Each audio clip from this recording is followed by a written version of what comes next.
In this video, let me show you how to send messages on Snapchat without being friends. So let's get started. The first thing you need to do is to open the chat tab on Snapchat. Tap the plus icon to start a new conversation.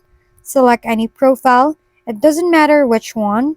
Then tap the three dots in the top right corner and choose Send Profile To. From here, you can send that profile to anyone you want.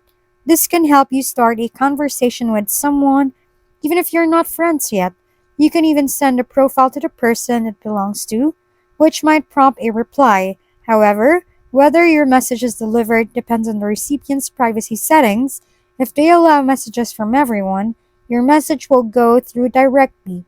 But if they only accept messages from friends, your message will show up as a pending request and they'll need to accept it before a conversation can continue.